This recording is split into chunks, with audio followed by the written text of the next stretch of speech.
to Go Chiropractic in Palm Harbor, Florida. And today we're going to go over 3 core exercises you can do to protect your back. That's going to be much better than doing those nasty sit-ups. All right, so Zach's going to get down in a quadruped position. So he's going to be on all fours. And Zach, tell him what you can do. So from here, got my hands and my knees in contact with the floor. And you want to make sure that your arms are right under your shoulders and your knees are right under your hips. So if you have a mirror, it's a little bit easier for someone to kind of help you out, kind of give you those cues.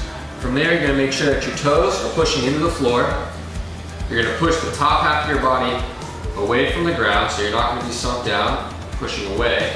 And all we're going to do from here, try to find a neutral pelvis, so not too rounded, not too arched, somewhere right in the middle. You're going to brace the core, so kind of like you're trying to push a belt buckle away from your stomach.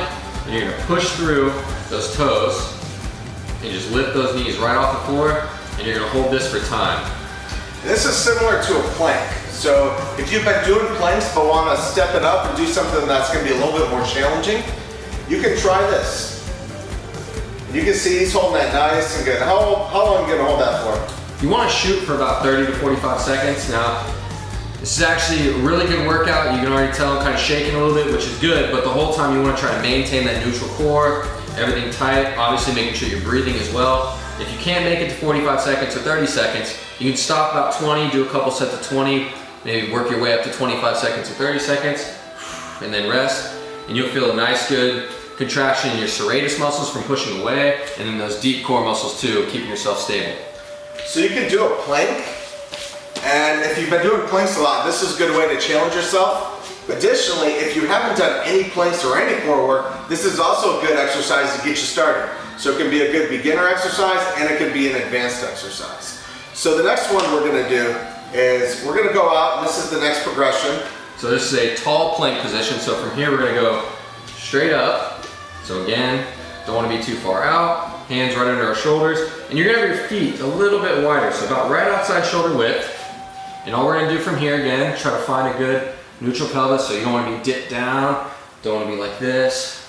Nice tall, core engaged. And we're just gonna tap the shoulders, hold for a second, and make sure we're breathing into our core. Good. You want to keep that core and those glutes real tight. So like Zach was saying, keep that core engaged. So if like someone's gonna hit you in the stomach and you were gonna brace for it, you want to maintain that type of action throughout the core during that whole motion. That's going to help get those deep stabilizers. And when I talk about the deep stabilizers, I'm talking about the muscles that really help stabilize the spine.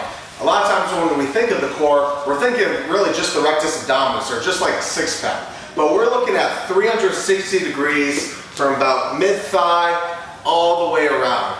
So we're getting all those muscles, and those are the real deep stabilizers, and that help support the spine. If you have any issues with your wrists too, you can come up on your fists like this. That way you're not putting as much stress on the wrist if that does bother you. So our last exercise is going to be a tall plank position again, but we're not going to have our feet outside shoulder width. We're going to be about shoulder width. Same thing with the hands right underneath. And all we're going to do from here is come up and lift one leg, switch sides. And here you want to really, again, make sure core's tight, and that when you bring that leg up, you're not rotating out and getting all that from the hip. That's a common thing that happens when people are doing exercises like this or the bird dog, is that to compensate for that lack of glute strength, they actually rotate those hips. And that could be a sign of those glutes not firing well enough, and also tight hip flexors. And as you can see, it's very challenging. It's not an easy thing, but you're gonna feel those muscles burn, and more importantly, you're gonna get that core working and that spine stabilized.